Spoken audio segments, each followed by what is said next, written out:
نحمده ونصلي على رسوله الكريم أما بعد أعوذ بالله من الشيطان الرجيم بسم الله الرحمن الرحيم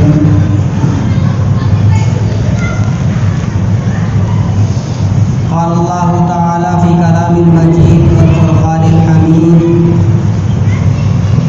أعوذ بالله من الشيطان الرجيم بسم الله الرحمن الرحيم وَإِذِ ابْتَلَى إِبْرَاهِيمَ رَبُّهُ بِكَلِمَاتٍ فَأَتَمَّهُنَّ قَالَ إِنِّي جَاعِلُكَ لِلنَّاسِ إِمَامًا قَالَ وَمِنْ ذُرِّيَّتِي قَالَ لَا يَنَالُ عَهْدِ الظَّالِمِينَ صدق اللہ العظیم۔ عزیزان محترم، بزرگان دین، ذی الحجہ کا مہینہ شروع ہو چکا ہے اور انشاءاللہ آنے والے بدھ کو عید الاضحیٰ یعنی 10 ذی الحجہ منائی جائے گی۔ اس لیے مناسب سمجھا عید الاضحیٰ کے تعلق سے اور خاص طور سے عید الاضحیٰ کا جو عشر اولا ہے، جو پہلا عشرہ ہے، اس عشرے کے جو فضائل ہیں اور اس میں جو کیے جانے والے اعمال ہیں اور ان اعمال کا جو اجر و ثواب ہے، اس کے بارے میں کچھ گفتگو کر لی جائے تاکہ ہمارا اور آپ کا فائدہ ہو جائے۔ عزیزان محترم، قرآن مقدس کی ایک چھوٹی سی آیت میں نے تلاوت کی۔ اس آیت کے اندر حضرت ابراہیم علیہ السلام کے امتحانات اور آپ کی آزمائشوں کا تذکرہ کیا گیا ہے۔ حضرت ابراہیم علیہ السلام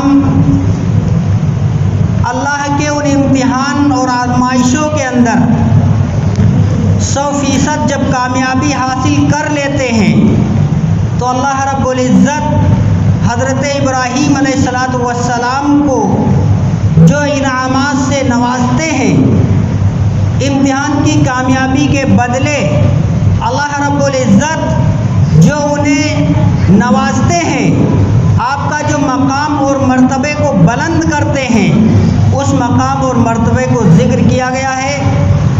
اس کے بعد از راہ شفقت حضرت ابراہیم علیہ السلام جب اس امتحان میں کامیاب ہوتے ہیں اور کامیاب ہونے کے بعد اللہ رب العزت کی جانب سے جب انہیں انعام سے نوازا جاتا ہے تو حضرت ابراہیم علیہ السلام اپنی اولاد کے بارے میں بھی اللہ رب العزت سے اسی انعام اور اسی بدلے کا سوال کرتے ہیں، مطالبہ کرتے ہیں۔ تو اللہ رب العزت جواب دیتے ہیں کہ آپ کی جو اولاد میں سے فرما بردار ہیں ان کو تو یہ انعام اور بدلہ دیا جائے گا، لیکن آپ کی جو اولاد نافرمان ہیں، جو آپ کی اولاد قرآن کے بتائے ہوئے طریقے کے مطابق زندگی نہیں گزار رہی ہے، احکامات الہی کے مطابق زندگی نہیں گزار رہی ہے، وہ اس انعام سے محروم رہیں گے۔ اللہ تبارک و تعالیٰ آپ کی ان اولاد کو یہ انعام نہیں دے گا۔ میرے عزیزوں، یہاں چند باتیں قابل غور ہیں۔ پہلی بات تو یہ کہ امتحان کسی شخص کی صلاحیت کا اندازہ لگانے کے لیے، کسی انسان کی قابلیت کو جانکاری حاصل کرنے کے لیے، جانکاری کے علم کے لیے امتحان اور آزمائش کی جاتی ہے، اور اللہ رب العزت کی ذات علیم اور خبیر ہے۔ اللہ رب العزت ہر شخص کے بارے میں علم رکھتے ہیں، پوری طریقے سے ان کو علم ہے، اور کہ انسان کا کوئی بھی عمل اللہ رب العزت سے پوشیدہ نہیں ہے۔ تو پھر یہاں حضرت ابراہیم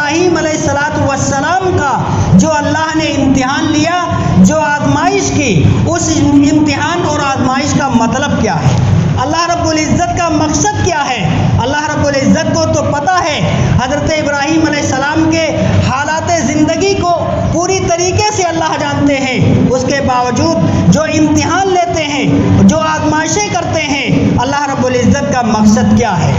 ایک چیز تو یہ قابل غور ہے۔ دوسری چیز، اللہ تبارک و تعالیٰ نے کامیابی کے بعد جو انعام دیا وہ انعام کون سا تھا؟ تیسری چیز، اللہ رب العزت نے کس کس عنوان سے حضرت ابراہیم علیہ السلام کا امتحان لیا؟ یہ بہت سی چیزیں ہیں، بہت طریقے کے امتحانات ہیں اللہ تبارک و تعالیٰ نے جو حضرت ابراہیم علیہ السلام سے لیے۔ یہاں پر ان امتحانات کو بتلانا مقصود نہیں ہے جو امتحانات اللہ نے حضرت ابراہیم سے لیے، یہاں صرف اور صرف ایک امتحان بتلانا مقصود ہے جس کا اس ذی الحجہ سے تعلق ہے۔ قرآن مقدس کی میں نے جو آیت پڑھی اس میں جو پہلا امتحان ہے، اس امتحان کو اللہ رب العزت نے لفظ ربہ جو قرآن کی آیت کے اندر آیا ہے، اس لفظ ربہ نے اس کا جواب دے دیا۔ مطلب اس کا یہ نکلا کہ حضرت ابراہیم علیہ السلام کا امتحان لینے والی ذات صرف اور صرف اللہ رب العزت کی ذات تھی، یعنی ممتحن خود اللہ تبارک و تعالیٰ ہیں۔ اس سے حضرت ابراہیم علیہ السلام کے مقام اور مرتبے کو بڑھانے کی طرف اللہ نے اشارہ کیا ہے۔ اور دوسری چیز یہ معلوم ہوئی کہ لفظ ربہ جب اللہ نے بیان کر دیا تو اس سے پتہ یہ چلا لفظ ربہ کا مطلب یہ ہے کسی چیز کو آہستہ آہستہ درجے کمال تک پہنچانا۔ تو اللہ نے جو حضرت ابراہیم علیہ السلام کا امتحان لیا، وہ امتحان ان کے کسی جرم کی پاداش میں نہیں تھا، وہ امتحان ان کی کسی علم کی یا کسی علمی صلاحیت کو جاننے کے لیے امتحان نہیں تھا، بلکہ امتحان لینے کا مقصد یہ تھا کہ اللہ تبارک و تعالیٰ امتحان کے ذریعے سے حضرت ابراہیم علیہ السلام کی جو شان تربیت ہے اس کو اور زیادہ بڑھا دے۔ اللہ تبارک و تعالیٰ امتحان کے ذریعے سے حضرت ابراہیم علیہ السلام کی تربیت کر کے ان کے مقام اور مرتبے کو بلند کرنا چاہتے تھے، اس لیے اللہ نے حضرت ابراہیم علیہ السلام کا امتحان لیا تھا۔ دوسری چیز، جو دوسرا سوال اللہ تبارک و تعالیٰ نے حضرت ابراہیم علیہ السلام کے بارے میں ذکر کیا، اس کو لفظ کلمات جو اسی آیت کے اندر آیا، لفظ کلمات، کہ اللہ تبارک و تعالیٰ نے امتحان کس کس عنوان سے لیا، اس کے بارے میں محدثین و مفسرین کی مختلف اقوال ہیں۔ بعض لوگوں نے کہا کہ احکامات الہیہ میں سے 10 چیزیں حضرت ابراہیم علیہ السلام کے مضامین امتحان ہیں، کسی نے یہ کہا کہ 30 چیزیں احکامات الہیہ میں سے حضرت ابراہیم علیہ السلام کے مضامین امتحان تھے، اور کسی نے کم و بیش دوسری چیزیں بھی بیان کی۔ غرضے کی ہر ایک کا مقصد یہ تھا کہ اللہ تبارک و تعالی حضرت ابراہیم علیہ السلام کے مقام اور مرتبے کو بلند فرمائیں۔ اسی وجہ سے اللہ نے حضرت ابراہیم علیہ السلام کے مختلف امتحانات لیے اور کڑے سے کڑے امتحانات لیے، تاکہ یہ پرکھیں اور یہ جانچیں کہ حضرت ابراہیم علیہ السلام ان امتحانات کے اندر کہاں تک کھرے اترتے ہیں، کہاں تک احکامات الہی کو بجا لاتے ہیں۔ اس لیے اللہ نے حضرت ابراہیم علیہ السلام کا امتحان لیا، اور امتحانوں کے اندر ایک جو اس واقعے سے ذی الحجہ کے مہینے سے جس کا تعلق ہے وہ ہے حضرت ابراہیم علیہ السلام کو اللہ تبارک و تعالیٰ نے یہ حکم دیا کہ آپ اپنے وطن کو چھوڑ کر کے ملک شام کی طرف روانہ ہو جائیے۔ چنانچہ حضرت ابراہیم علیہ السلام اپنی بیوی بچوں کو لے کر کے اپنے وطن کو چھوڑ کر کے ملک شام کو چلے جاتے ہیں، اور ملک شام میں جب قیام کرتے ہیں تو ابھی قیام کر ہی پائے تھے کہ اللہ نے دوسرا حکم دیا کہ اب تم کو یہاں نہیں رہنا ہے، اپنے بچوں کو لیجئے اور آپ ملک شام سے نکل کر کے دوسری جگہ جہاں پر اللہ تبارک و تعالیٰ کو بیت اللہ شریف بنانا مقصد تھا، مقدر تھا، اللہ نے وہاں کا حکم دیا کہ آپ ملک شام کو چھوڑ کر کے اس جگہ پہ جائیے جہاں ہمارا مقصد ہے بیت اللہ کو تعمیر کرنا۔ چنانچہ حضرت ابراہیم علیہ السلام اللہ کے حکم کی تعمیل کرتے ہوئے اپنے بیوی بچوں کے ساتھ ملک شام کو بھی چھوڑتے ہیں اور حضرت جبریل امین علیہ الصلوۃ والسلام تشریف لاتے ہیں اور حضرت ابراہیم علیہ الصلوۃ والسلام کو اپنے ساتھ لے کر چلتے ہیں، چلتے جاتے ہیں جہاں کہیں کوئی سرسبز جگہ آتی تو حضرت ابراہیم علیہ الصلوۃ والسلام فرماتے کیا یہی ہمارا مقام ہے؟ کیا اللہ نے یہی ہم کو ٹھہرنے کے لیے بھیجا ہے؟ حضرت جبریل امین فرماتے ہیں یہاں آپ کا مقام نہیں ہے، آپ کا مقام اور آگے ہے۔ چنانچہ وہ پھر چلتے رہتے ہیں جب وہ چٹیل میدان اور وہ ریگستان آ جاتا ہے جہاں پر نہ کوئی آب و گیا ہے اور نہ کوئی آدم ہے، نہ کوئی آدم ذات ہے اور جانوروں تک کا وہاں پر سے گزر نہیں ہوتا ہے، جب وہ چٹیل میدان آتا ہے حضرت جبریل فرماتے ہیں یہ آپ کا مقام ہے، آپ یہاں اپنے بیوی بچوں کے ساتھ رہیے۔ چنانچہ حضرت ابراہیم علیہ الصلوۃ والسلام اللہ کے حکم کو بجا لاتے ہیں اور اس چٹیل میدان میں بغیر کسی سوچ کے، بغیر کسی فکر کے آپ اس چٹیل میدان میں اپنے بیوی بچوں کے ساتھ قیام کرتے ہیں۔ اب سوچئے ذرا وہ چٹیل میدان جہاں نہ کوئی انسان نظر آتا ہے، نہ کوئی جانور، نہ کھانے کا کوئی انتظام، نہ پانی کا کوئی بندوبست، ایسی صورت میں انسان کیسے گزار سکتا ہے؟ لیکن اللہ کا حکم تھا، اس کو بجا لانا تھا، وہ بغیر چوں چرا کیے ہوئے وہاں پہ ٹھہر جاتے ہیں اور رکے رہتے ہیں۔ اس کے بعد ابھی امتحان حضرت ابراہیم کا یہیں پر ختم نہیں ہوتا، آگے اور چلتے ہیں، پھر اللہ تبارک و تعالیٰ حکم دیتے ہیں اب آپ اپنے بیوی بچوں کو یہی چھوڑ دیجئے اور آپ ملک شام کو جائیے۔ اب دیکھیے ایسا عالم ہے، صرف ایک بیوی ہے اور ایک بچہ ہے، اس کے علاوہ کوئی انسان نظر نہیں آتا، کھانے پینے کا کوئی نظم نہیں، پانی کا کوئی انتظام نہیں، لیکن حکم پاتے ہی بلا چوچرا حضرت ابراہیم بیوی بچوں کو چھوڑ دیتے ہیں اور آپ تنہا ملک شام کا سفر کرتے ہیں، روانہ ہو جاتے ہیں۔ حضرت ہاجرہ حضرت ابراہیم علیہ الصلوۃ والسلام کی بیوی جب یہ دیکھتی ہے کہ آپ ہم کو چھوڑ کر کے جا رہے ہیں تو پوچھتی ہیں کہ ابراہیم آپ کہاں جا رہے ہیں؟ لیکن آپ ان کو کچھ جواب نہیں دے رہے ہیں۔ پھر پوچھتی ہیں کہ آپ کہاں جا رہے ہیں؟ اس چٹیل میدان میں آپ بیوی بچوں کو چھوڑ کر کس کے سہارے پہ جا رہے ہیں؟ کہاں جا رہے ہیں؟ لیکن انہوں نے کوئی جواب نہیں دیا، وہ چل رہے ہیں۔ پھر حضرت ہاجرہ پوچھتی ہیں کہ ابراہیم کیا اللہ نے آپ کو اس کا حکم دیا ہے جو آپ ہم کو چھوڑ کر جا رہے ہیں؟ تو ابراہیم علیہ السلام فرماتے ہیں ہاں اللہ کا یہی حکم ہے، اس لیے میں چھوڑ کر کے جا رہا ہوں۔ حضرت ہاجرہ فرماتی ہیں کہ اگر اللہ نے آپ کو حکم دیا ہے تو آپ جائیے، جس اللہ نے آپ کو حکم دیا ہے وہ انشاءاللہ آپ کی بیوی بچوں کی پوری دیکھ ریکھ کرے گا، پوری حفاظت کرے گا۔ چنانچہ حضرت ابراہیم علیہ السلام چلے جاتے ہیں اور حضرت ہاجرہ اور ان کا بچہ، شیرخوار بچہ حضرت اسماعیل علیہ السلام وہیں پہ کام کرتے ہیں۔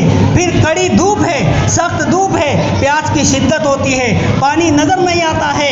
حضرت ہاجرہ بچے کی پیاس کی طلب کو دیکھتی ہیں اور تڑپتی ہیں، صفا اور مروہ کے چکر لگاتی ہیں اور جاتی ہیں، پھر واپس آتی ہیں، پھر جاتی ہیں صفا، پھر آتی ہیں واپس، لیکن پانی کہیں نہیں ملتا ہے۔ 7 چکر حضرت ہاجرہ صفا اور مروہ کے لگاتی ہیں۔ لگانے کے بعد اللہ تبارک و تعالیٰ کو حضرت ہاجرہ کی یہ ادا اتنی پسند آتی ہے کہ قیامت تک آنے والی نسلوں کے لیے اللہ نے ارکان حج میں اس کو ضروری قرار دے دیا۔ اگر کوئی صفا مروہ کی دوڑ نہ لگائے تو اس کا حج کامل نہیں ہو سکتا۔ یہ ادا اللہ کو اتنی زیادہ محبوب اور اتنی زیادہ پسند آئی۔ چنانچہ جب واپس آتی ہیں 7 چکر لگانے کے بعد تو حضرت ابراہیم علیہ الصلوۃ والسلام اور حضرت ہاجرہ علیہ السلام دیکھتی ہیں حضرت جبریل امین آتے ہیں اور اپنے دست مبارک سے وہاں سے ایک پانی کا سوتا جاری کرتے ہیں جس کو آب زمزم کہا جاتا ہے۔ پھر سب سے پہلے اس کو دیکھ کر کے پہلے جانور آتے ہیں، پھر جانوروں کو دیکھ کر کے پھر انسان آتے ہیں، پھر رہنے کا سامان اور بندوبست ہو جاتا ہے، پھر آبادی بچ جاتی ہے۔ اس کے بعد ایک امتحان اور ہوتا ہے۔ حضرت ابراہیم علیہ السلام خواب دیکھتے ہیں کہ میں تم کو ذبح کر رہا ہوں۔ چنانچہ وہ مینا کے جنگل میں لے جاتے ہیں اور پٹی آنکھوں میں باندھ دیتے ہیں اور ذبح کرنے کا پورا عمل کر لیتے ہیں۔ اس کے بعد اللہ تبارک و تعالیٰ اس کی جگہ پر ایک دمبا جنت سے بھیجتے ہیں ایک فدیہ بیچتے ہیں اس کی قربانی کی جاتی ہے۔ یہ وہ قربانی ہے جو قیامت تک آنے والی نسلوں کے لیے اللہ تبارک و تعالیٰ نے واجب قرار دے دیا۔ میرے عزیزو، یہی قربانی ہے جس کو ہم اور آپ حضرت ابراہیم اسماعیل علیہ السلام کی یادگار میں مناتے ہیں۔ قربانی ایک ایسا فریضہ ہے جس کو ہر صاحب نصاب کے اوپر کرنا واجب اور فرض ہے۔ اللہ تبارک و تعالیٰ کا حکم ہے جو شخص صاحب نصاب ہے اس کے اوپر قربانی واجب ہے۔ جس کے اوپر زکوٰۃ کے بقدر روپیہ ہے، پیسہ ہے، دولت ہے، اس کے اوپر قربانی کرنا واجب ہے۔ اگر کسی کے گھر میں مختلف افراد ہیں، اگر بالاتفاق وہ سارے کے سارے مالک نصاب ہیں تو ہر فرد کے اوپر الگ الگ قربانی کرنا واجب اور فرض ہے۔ اگر ایک قربانی کر رہا ہے تو ایک کی قربانی ادا ہوگی، دوسروں کی قربانی ادا نہیں ہوگی۔ جتنے لوگ گھر کے اندر صاحب نصاب ہوں گے سب کے نام سے قربانی الگ الگ کرنا واجب ہے۔ اگر بیوی کے اوپر زیور ہے اور شوہر کے پاس نقدی ہے تو شوہر اپنی قربانی الگ کرے گا اور بیوی اپنے زیور کی قربانی الگ کرے گی۔ میرے عزیزو، یہ تھے چند مسائل جو میں نے آپ حضرات کے سامنے بیان کر دیے، اور اللہ تبارک و تعالیٰ سے دعا ہے کہ اللہ تبارک و تعالیٰ ہم سب کو کہنے سننے سے زیادہ عمل کی توفیق عطا فرمائیں۔ جنہوں نے سنتیں نہیں پڑھی ہیں وہ سنتیں پڑھ لیں۔ وآخر دعوانا الحمدللہ رب العالمین۔